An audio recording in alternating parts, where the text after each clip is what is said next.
Ever since Mario Kart basically invented the mascot racer with Super Mario Kart all the way back on the SNES in the 90s, many companies have tried and ultimately failed to capture the essence of fun and magic Nintendo's flagship kart racer has. There has been a rare few that can stand toe-to-toe with many Mario Kart games, and Sumo Digital's Sonic and Sega Racing series is one of them. Sonic and Sega All-Stars Racing and its sequel, Sonic and Sega All-Stars Racing Transformed, both were fantastic races that, dare say, were better than many of Nintendo's efforts. But now Sumo is back with yet another Sonic racer, but without the Sega All-Stars, and a new team-based mechanic. So let's see how they did, shall we?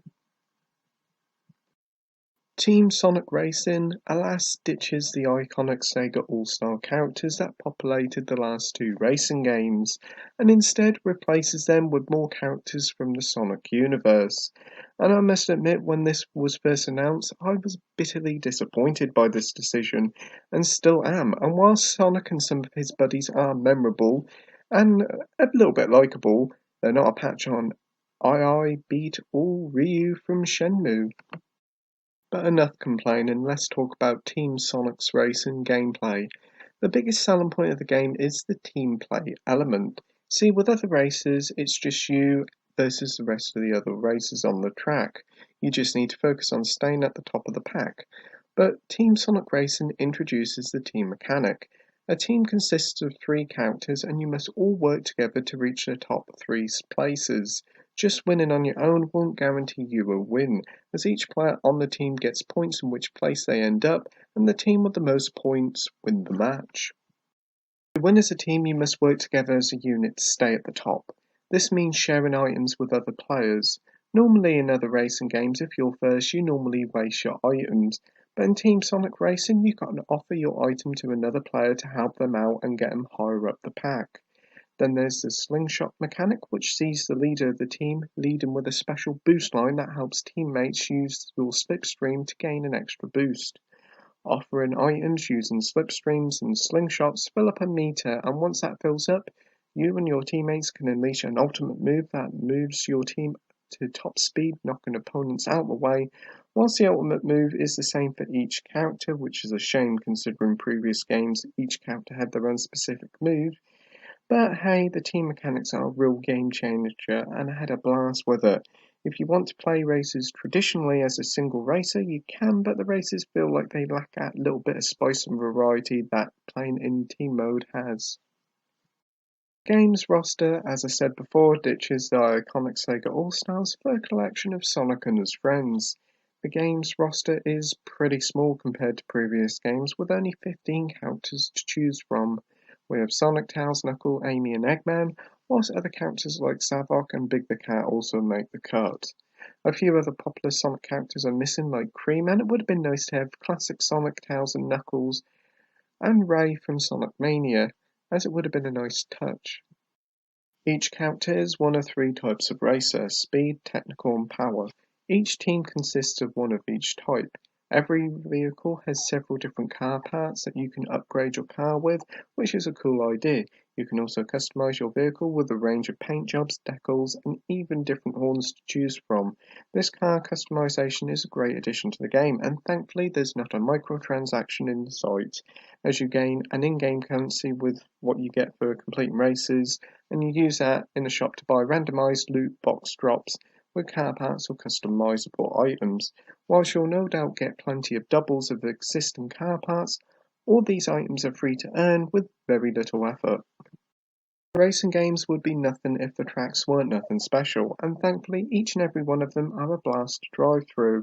The amount of tracks are a bit on the short side with only 21 to choose from, but each one is incredibly enjoyable with plenty of visual flair and many secret routes. A few tracks from the previous games return, so that makes the list of actual new tracks a little bit smaller, but again the track list is top notch. As for single player content, Team Sonic Racing has its own single player story mode, with its own funny plot. The tale essentially sees Sonic and friends being invited by a strange tanuki called Don Don Pa to take part in a special set of races. Suffice to say, not all what is seen, but it's your typical daft Sonic story, and the story is completely skippable if you want, which is good. The story mode consists of several different worlds full of many different challenges. You have your typical normal races, Grand Prix, but there's also a decent selection of different challenges to play. You have challenges where you have to collect a load of rings to extend time, to avoid in traffic, to even ones where you have to smash as many robot races as you can find. The challenges are incredibly enjoyable, and each challenge has multiple tasks, some of which can offer a decent challenge. Lengthwise, you're looking at a good 6 to 8 hours to complete the story mode, but if you're looking to 100% it, then you're looking at a good 10 to 15, which is very respectable.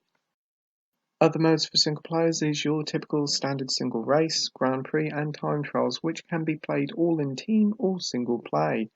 The game also includes full offline and online multiplayer, and this is where the game truly shines. Yes, playing on your own is a blast, but it's a whole new level when playing with real players, and it feels very like a fun little esport.